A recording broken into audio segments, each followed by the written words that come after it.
This is Inside Indiana Business Radio for the afternoon of Friday, June 14th, 2024. I'm Alex Brown. An initiative by Warsaw-based OrthoWorks is moving forward after $30 million in funding was awarded by the State Budget Committee this week to support the orthopedic device industry. CEO Bob Vito says a visioning committee spent the better part of last year developing a plan to deploy the funding. That strategic thinking has largely been focused around to continue to attract talent into the orthopedic capital of the world and our aspiration to become the medtech capital of the world, and also retain the industry that is so prominently represented here. Vito said the initiative will focus on workforce housing development, community amenities, and the creation of an orthopedic innovation and research center.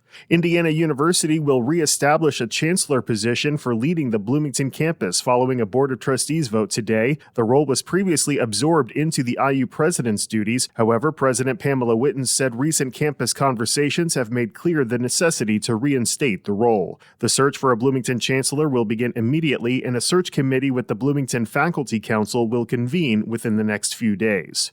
A new report from the Indiana Association of Realtors shows home sales in May stayed flat compared to the same month last year. A total of 7,394 sales were reported statewide, which is also a 10% jump over April. However, new listings continued their growth, with 9,595 homes being listed for sale in May, up 5% from 2023 and 11% higher than April. From the number one source for Indiana business news, this is Inside Indiana Business Radio. IBJ Media, Inside Indiana Business, and the Indiana Economic Development Corporation invite you to the Engage Indiana series, presented by CareSource, Indiana University, and Old National Bank. With an unrelenting focus on growing Indiana's economy, we'll dive into each region's unique challenges and distinct opportunities for growth. 9 regions, one goal. Indiana's bold future starts here. Discover more and register at ibj.com/engage. Wabash Valley Goodwill Industries has identified the location for its new Excel Center in Terre Haute.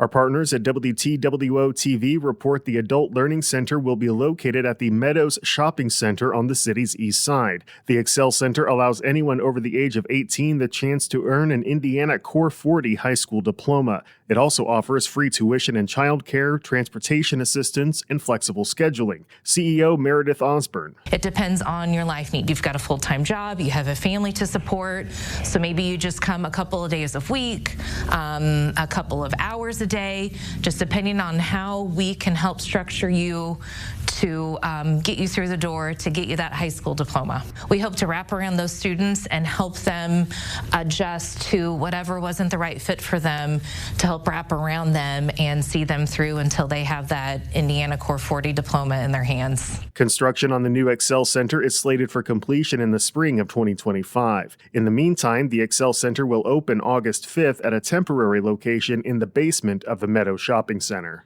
The Ports of Indiana Commission on Thursday approved a resolution establishing what the Port Authority is calling the Indiana Container Initiative. The effort aims to support the development of multiple international container terminals throughout the state. The Ports of Indiana said the state's 3 ports at Burns Harbor along Lake Michigan and Jeffersonville and Mount Vernon along the Ohio River do not currently handle container shipments. The new initiative is designed to pursue the establishment of such facilities not just at the ports, but in other inland locations in Indiana.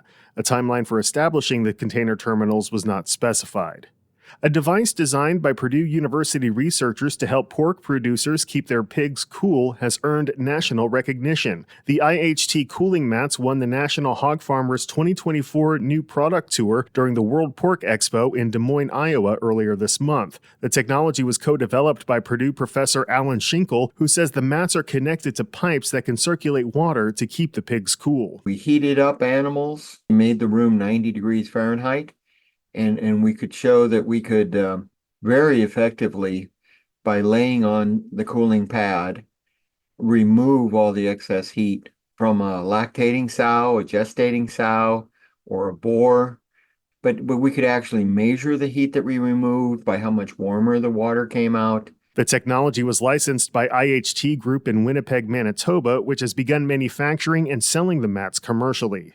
Former Pacers Sports and Entertainment CEO Rick Fuson is this week's guest on the Business and Beyond podcast with Gary Dick, presented by PNC, a weekly conversation with high-profile Hoosiers in business, sports and entertainment, and beyond. Available now from your favorite podcast provider. I'm Alex Brown for Inside Indiana Business Radio on Demand.